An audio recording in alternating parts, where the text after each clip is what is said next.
जय गुरुदेव। प्रणाम सभी को। निरोग जीवन के महत्वपूर्ण सूत्र अध्याय 13। लास्ट टॉपिक हमने पढ़ा था चाय एक भयानक दुर्व्यसन है। आइए आज के टॉपिक की तरफ आगे बढ़ते हैं। स्वास्थ्य का एक शत्रु चाय। चाय पीने से स्फूर्ति आती है, सुस्ती दूर होती है और काम करने की शक्ति बढ़ जाती है। चाय पीने वालों का ऐसा अनुभव है। लेकिन इसके अलावा एक अनुभव और है, वह है वक्त पर चाय न मिले तो शरीर की सारी मशीनरी ढीली पड़कर काम करना बंद कर देती है। फिर तो आगे बढ़ने के लिए चाय के प्याले को पाने की इच्छा तीव्र रहती है और जब तक चाय का प्याला न मिल जाए कोई भी काम किया ही नहीं जाता। आमतौर से देखा जाता है कि मनुष्य को जो समय के उसके भोजन का होता है, भूख लग आती है। उस समय कुछ भी खा लेने से आदमी फिर अपना काम पूर्ववत ही करने लग जाता है। लेकिन चाय पर यह बात नहीं लगती। चाय पीने के समय पर जब मनुष्य में शिथिलता आ जाती है तो चाय के सिवाय अन्य किसी चीज का उपयोग करने पर वह शिथिलता दूर नहीं होती। उसके लिए तो चाय पीना ही आवश्यक हो जाता है। इन सारी बातों को देखने से पता चलता है कि चाय में ऐसे पदार्थों का सम्मिश्रण है जो कि शरीर के मज्जा तंतुओं, ज्ञान तंतुओं पर तुरंत प्रभाव डालकर मनुष्य को उसकी वास्तविक स्थिति से भुला देते हैं।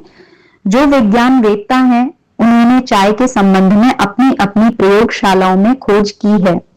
उनका कहना है कि चाय में मादक द्रव्यों का समावेश है, साथ ही धीरे धीरे प्रभाव डालने वाले विष भी इसमें मिले हुए हैं।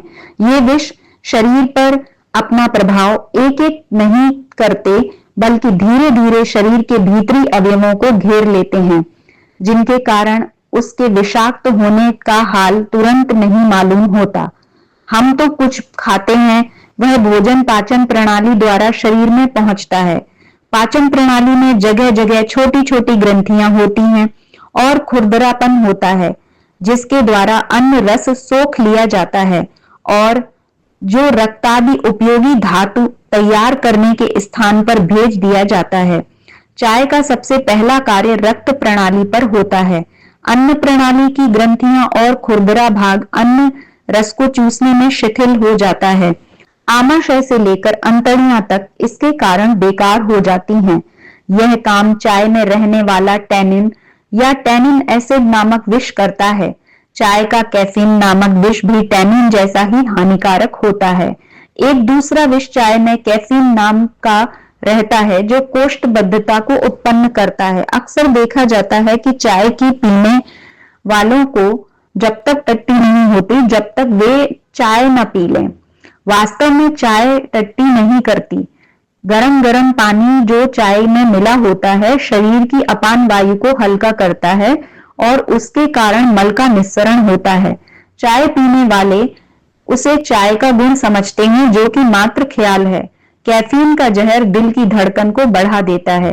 कभी कभी तो दिल की धड़कन अधिक बढ़कर आदमी मर जाता है। इस जहर से गठिया आदि वात रोग भी उत्पन्न हो जाते हैं।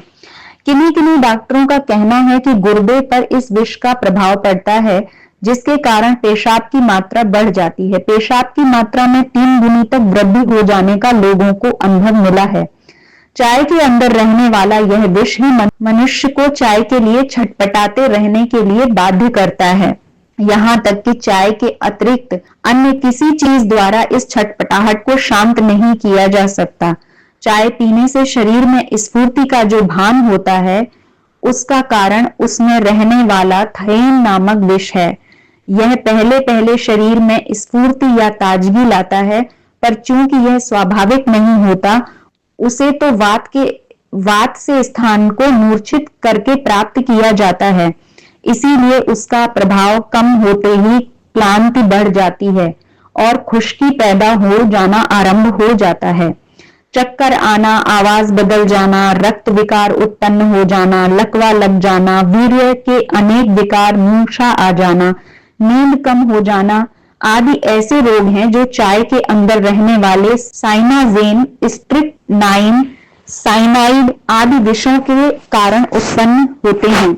चाय जैसी विषैली और उत्तेजक वस्तु चीन के पड़ोसी होने और अंग्रेज व्यापारियों के भारत पर शासन करने के कारण इस देश को मिली है। लॉर्ड कर्जन ने इसके प्रचार में काफी मदद दी है। अन्य रोगों की तरह भारत इस रोग से भी पीड़ित है। जो रोग से मुक्त होना चाहते हैं उन्हें इस रोग से मुक्त होने का प्रयत्न करना चाहिए। तो आज के टॉपिक में हमने पढ़ा कि हमारे स्वास्थ्य के लिए चाय एक शत्रु है, उससे हानि ही होती है, लाभ नहीं होता, तो इसलिए हमें उसका त्याग कर देना चाहिए। आज के लिए इतना ही। जय गुरुदेव, प्रणाम सभी।